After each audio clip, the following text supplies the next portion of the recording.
بسم اللہ الرحمن الرحیم۔ آج انشاءاللہ ہمارا سورہ بقرہ کا 12واں رکوع ہوگا انشاءاللہ۔ تو دیکھتے ہیں، بسم اللہ الرحمن الرحیم۔ قل کہہ دیجئے، من کانا،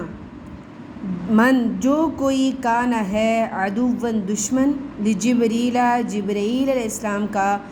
فإنہ بے شک وہ یعنی کہ جبرائیل علیہ السلام جو ہے، نزلہ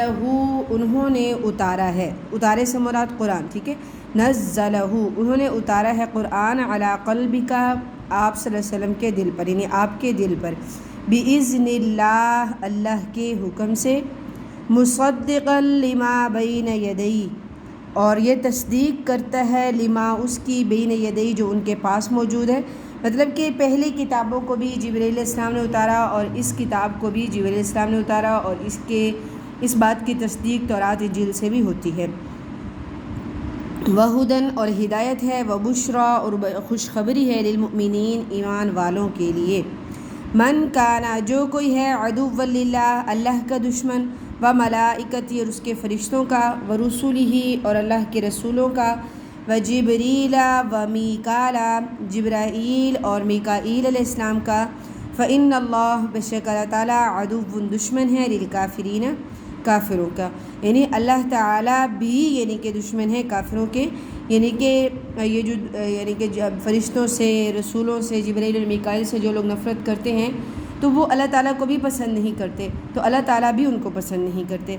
وَلَقَدْ اور بے شک انزلنا ہم نے نازل کیا، الیک آپ پر، آیات بینات واضح نشانیاں،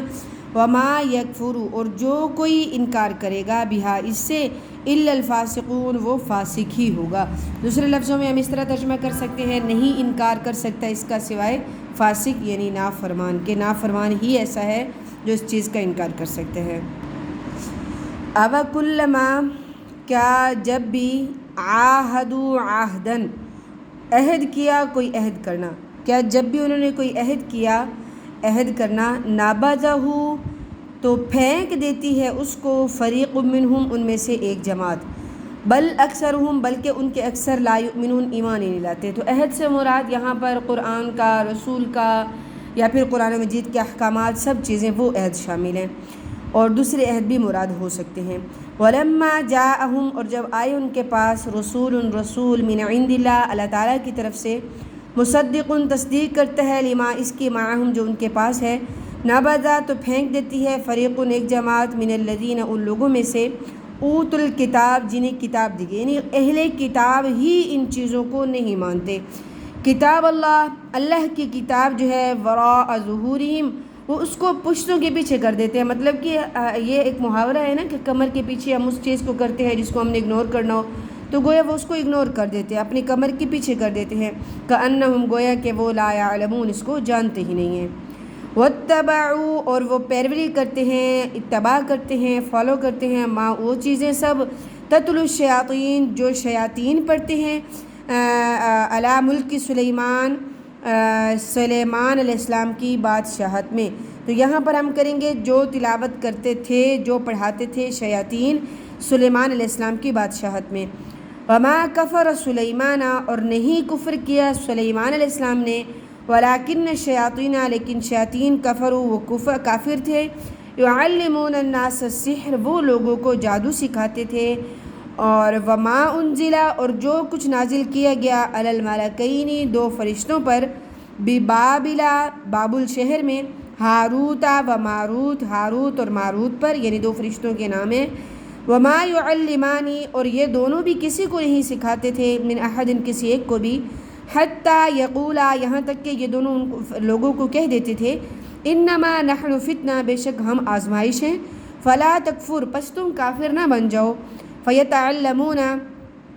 پھر بھی وہ سیکھتے تھے، منہما ان دونوں سے یعنی ان فرشتوں سے، ما یفرقون ما وہ چیز، ما وہ جادو جیسی جو بھی چیز تھی، یفرقون بھی جو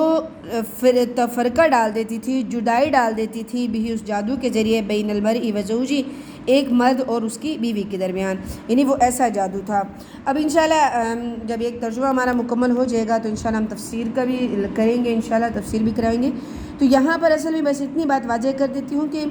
یہاں پر اصل میں یہ جو یعنی کہ فرشتے آئے تھے اللہ تعالیٰ کی طرف سے ہی تھے، وہ ایسا جادو جانتے تھے اور جو جس سے میاں اور بیوی کے درمیان جدائی ہو جاتی ہے، لیکن نیک لوگ ان کے پاس نہیں آتے تھے۔ اب وہ آزمائش تھے کہ کون ان کو مانتا ہے کون نہیں مانتا،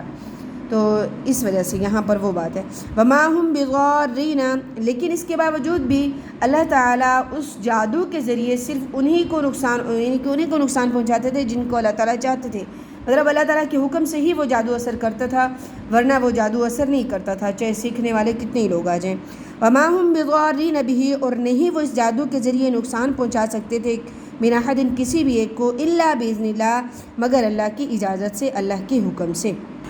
تو یہ ایک ایسی آزمائش تھی کہ جو اللہ تعالیٰ کے حکم سے ہی تھی، جیسا کہ لوگوں کو بتا دیا جاتا ہے کہ یہ چیز اچھی نہیں ہے، اس کو مت کھاؤ۔ اب کچھ لوگ وہ کھا لیتے ہیں ان کی طبیعت خراب نہیں ہوتی، کچھ کھا لیتے ہیں ان کی طبیعت خراب ہو جاتی ہے، تو اسی طرح یہ جادو بھی جس پر اللہ تعالیٰ چاہتے اثر کرتا تھا، جس پر نہیں چاہتے تھے اس پر اثر نہیں کرتا تھا۔ وَيَتَعَلَّمُونَ، اور وہ سکھاتے تھے، ما وہ چیز یضرہم جو اس کو نقصان پہنچائے، ولا ينفعہم نہ کہ ان کو نفع دے۔ وَلَقَدْ عَلِمُوا، بے شک وہ جانتے تھے، لَمَنِ اشْتَرَاهُ جو اس کو خریدے گا، مَا لَهُ فِي الْآخِرَةِ نہیں ہوگا آخرت میں اس کے لیے من خلاق کوئی حصہ، وَلَبِئْسَ اور برا ہے، مَا شَرُوا جو وہ خریدتے ہیں یا بیچتے ہیں، بِهِ اس کو، انفسہم اپنے جانوں کے بدلے میں، یعنی کہ صاف ظاہر ہے آج کے دن اگر ہم نے کوئی گناہ کیا، گناہ کا جیسے ہم نے اپنے ایمان بیچا تو گویا کہ اپنی جان بیچ دی، قیامت والے دن ہمیں اس کا خمیازہ بھگتنا پڑے گا۔ لَوْ كَانُوا يَعْلَمُونَ کاش کہ وہ جانتے، وَلَوْ أَنَّهُمْ اور اگر وہ کاش کہ وہ ایمان لاتے، وَاتَّقَوْا اور تقوی اختیار کرتے، لَمَثُوبَةٌ تو ان کے لیے ٹھکانہ ہوتا، مِنْ عِنْدِ اللَّهِ اللہ کے پاس، خَيْرٌ بہتر، لَوْ كَانُوا يَعْلَمُونَ کاش کہ وہ جان لیتے۔ تو انشاءاللہ نیکسٹ رکو اگلے کلاس۔ السلام علیکم۔